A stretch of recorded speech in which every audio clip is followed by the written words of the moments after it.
I know I said this is a hobby channel, but I think I should probably talk about what it's like owning a small business through the coronavirus, COVID-19.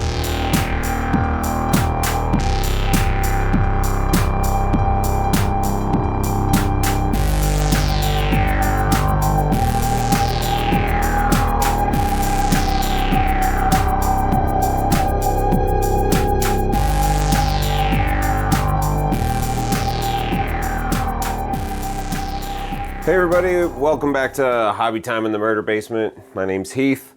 Today we're going to do something a little different. I didn't want this channel to just be a talking heads channel. I wanted it to have a lot of cool hobby stuff, but in light of things that are happening in the world right now, specifically coronavirus, COVID-19, being a global pandemic, it's a very scary time to be alive. And currently, as of recording this, it is the 17th of March, meaning literally everything I say about what's going on right now is going to be out of date in about 5 minutes. And I wish I could do it differently, but I can't. Because this is just such a fluid situation and it changes moment to moment. Last Friday was the last day that business was normal in the United States. Trump was saying, practice social distancing, don't, lick any doorknobs, essentially. He wasn't really pushing, taking it seriously. The CDC was giving much more clear guidelines, wipe things down, and really their guidelines haven't changed a whole lot right now. Again, this might change momentarily. Once New York and San Francisco and Seattle and Ohio all started having mass problems. I believe Massachusetts is also one. Razor blade. This place is a freaking mess. We all knew that this was going to be bad. If you have been paying attention at all to the news, COVID-19, as we knew it up until, really last week, I believe, the coronavirus, we knew it was going to be bad. China lied about it for a while. As far as I remember, they were really downplaying what it was until they realized how bad it was getting. And then China did what China does best. Political power is the way I'm going to say it, because I don't want to speculate or overstep my bounds. China managed their people, but they basically put China on lockdown, the cities where it was happening, and while they ballooned, I want to say it was like 89,000 people got it. Because they locked everything down, in the following weeks, they've seen a massive decrease of cases. Still bad, still totally overwhelmed, but really coming out on the other side. Unfortunately, it took them like 2 months to get there, if I understand the timeline correctly. Between here and there, coronavirus is everywhere now. And the only places that it's not showing up, I'm wondering if it's only not showing up there because they don't have tests there, so they can't say, yes, it's here. But my gut reaction is it's basically everywhere now. And that is devastating for so many different reasons. The human loss that comes associated with a pandemic is, it can't be overstated, and it shouldn't be minimized.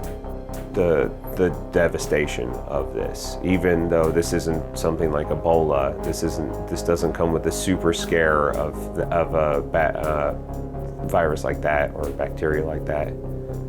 Virus, ooh boy, it's been a long time since I read Hot Zone. It is a potent virus, and it is pretty indiscriminate about what socioeconomical backgrounds it will go with. It doesn't really care who you are. Granted, young people seem to be better off, which is pretty awesome. I have to say, it's one thing that kind of makes me feel good about this. If Now, if we could only avoid like putting existential dread on our children growing up into the future, that would be fantastic. Everything just kind of, I'm not gonna say everything sucks, but this last 5 days have been pretty crazy to watch. We have gone from being a normal picture frame business. We have been open for 50 years, family owned, small business. I don't think we've ever had more than 5 employees at a time. We're one of those tiny places. And unfortunately for small businesses of this size, the government doesn't offer a whole lot of things to help us out. We just get to sit back and hope for the best. The recession was absolutely brutal for us. And, so it doesn't matter how much of a nest egg you have, if you are not ready for it, you are going to lose everything because banks stop lending to us. We are dangerous to loan money to. And when we bought the business in 2010, which was basically like, the doldrums of the recession, it was a stupid idea. I'm really glad that we did it. If I knew then what I know now, I might have told myself to find a different job. This is going to be really hard. This is going to be the hardest thing you've ever done in your entire life. It's not something that I regret at all, I should say. Every step of the way, every fight, every victory is better than I ever could have guessed it would be.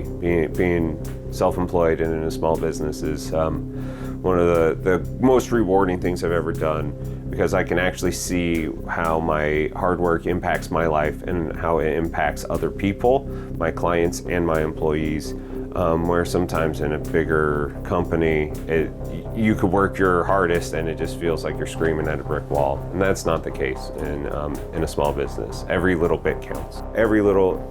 Conversely, every little bit that's taken away counts as well. And Friday was the last time that people kind of came in and were normal. Saturday was fine. The people who came in were fine, and we did some orders. But my Square report at the end of the day, this day versus last year, was 40% down.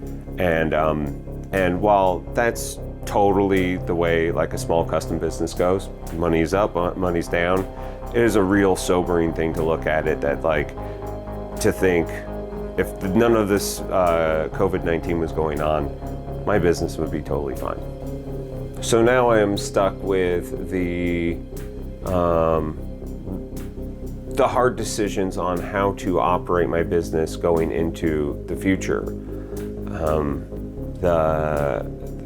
The person in me, and I'm not going to call this alarmist, that I do not want to minimize this or any of your fears that you might be having, because you were 100% valid in those. As a small business owner, because I know going into this that this administration is not going to give small businesses my size the bailout that we need. They aren't going to be here to help us out. I have to make really hard decisions about how to run my business through this. And eventually, no matter how I want to run it, the virus will dictate exactly how it is ran. Eventually, nobody, even if I wanted to stay open, nobody would come in. And that is coming quickly, I'm afraid, which makes the next coming months pretty tense. Because we bought our business through the recession and I operated a picture frame shop on my own personal credit card, and really only a couple $1,000s in the bank for a really long time. Like I said, if I knew then what I know now, I would be telling myself to don't be a dummy. But now going through a bunch of these things, seeing a bunch of ups and downs, I feel acutely aware of the steps necessary for me to make a graceful exit to personal self-quarantine and how to protect my business and my investment at this point. for the first steps that we are taking is we are minimizing the amount of traffic that comes in. Well, wait. First. We have one employee right now, and she is the hardest worker you will ever meet, and is dedicated to this company more than I have ever met anybody who doesn't have their like cash on the line. She really believes in this, and for me, I really want to acknowledge that we couldn't have made it without her, and we thank her for her hard work. But first things first, I want her to feel safe and comfortable. And so the second she feels uncomfortable to come into work, we are not stopping her from coming, from staying home, and we are going to pay for her while she is at home until literally we can't. We're treating her like one of the business owners, and we're giving her the same things that we will be taking for ourselves, because hopefully this thing ends in a few months, and we can have kept her and her family whole. So when we get back to work, it is not just this huge pit that we are personally climbing out of, so we can be as positive and driven to get this business back on the right track. So that's first step. We're taking care of her. Second step, we are protecting our clients by cleaning after every single person comes through the door. We clean after them. We wipe down everything they touch. Luckily for picture framing businesses, and I imagine like most custom businesses like ours, small businesses, you really only get one client in the store at a time. They are not all over the place. You can tidy up after them. Basically, it's social distancing the business. I know that's downplaying it a little bit, but I want to do what's right. And we are reducing some of the hours, so none of us have to be there alone. So there's absolutely no time that any of us can get overwhelmed where we can't regulate our environment to a point where we can feel safe. Picture framing takes time, unfortunately, and most typical picture frame businesses operate out about 2 to 3 weeks anyway. If you're really busy, it can even be more. Big mass production shops can do like a 2 to 3 day turnaround time pretty consistently, but they're doing thousands of frames a month, where I might do 60 frames a month or something. So it really makes it hard for us to just work like pieces in, I'm done in 2 days. That has always been very difficult, because just everyday business stuff gets in the way. I suspect that we will see a point where of course, no one will be coming in. The virus will have taken over too much, and no one will feel comfortable leaving their houses, of which I think that while it's terrifying for my business, is really good for the safety of the public. Here in St. Louis, especially where we're located, has a lot of older people, and I do not want to see them sick. I mean, we spent today calling all of our clients, giving our personal phone numbers to them, our older clients that we know really well, telling them that we love them and that we respect them and we want them to be safe. And while we don't want to run them off from our shop, we also don't want them to come in, because we don't want them to get sick, and that they are more precious than money. If they can hunker down, we'll make it through this together. And if there's anything that we could do to help them in the meantime in our personal lives, they have our personal contact number to get a hold of us, and we'll do whatever we can to help make sure that they're safe, because it's the community around a small business that is what makes a small business work, and if we lose them, I don't know what we'll do. It's just devastating to think about. Misty-eyed here, but we're gonna do our best to make it through this. It's definitely one of the scariest things. As you can tell, my hair's really big right now. I came home and was just kind of depressed, and I took a nap, and this is this is what my hair does after a nap. I want to just kind of update you guys on what it's like, and I will be having other hobby videos, of course, coming up. I got one coming up really soon. I've got an Adepticon video that I was going to be at Adepticon next week, but that, of course, is not happening anymore, which makes me very, very sad as well. You know, I'll leave you with this. Our server class, our small business class, like literally the people that you interact with every day, but don't really think about them. You may not use them maybe once every couple years, or you might eat there at the restaurant, you know, maybe once or twice a year. They're devastated right now. One of my favorite restaurants of all time, called the Crow's Nest here in St. Louis. They have heavy metal brunch. They have a 1-star review on Yelp. Kenny, one of the owners there, is in a band called Fister. It's just like, if you are like me and you've never had a home, it's your home. It's and you feel very comfortable there. And they had to close up shop. And watching him post his video of him setting his alarm and locking the door was just fucking devastating. And I feel so bad for him and his family and everybody who works there. And it's made me like, it's really impacted me. And all I can do is hope that we have prepared. You know, unfortunately, going through a recession means that we work really hard to make sure that we have enough money to get us through when things get tough, but nobody knows how long this is going to go, and there hasn't been clear direction from our leadership, and so it just makes it really scary. Well, I'm not looking for sympathy. I'm sure all of you are impacted by this, and if you know people who are going through this, who have been laid off, who've had their businesses closed, reach out to them, let them know that you love them, that you're there for them, and just be good to everybody. I suspect in the next coming weeks, St. Louis will go to, all schools shut down for the rest of the year, and I suspect that we will be more in full-on self-quarantine mode, and Picture Mart will eventually get to there, as we don't have any more people coming in.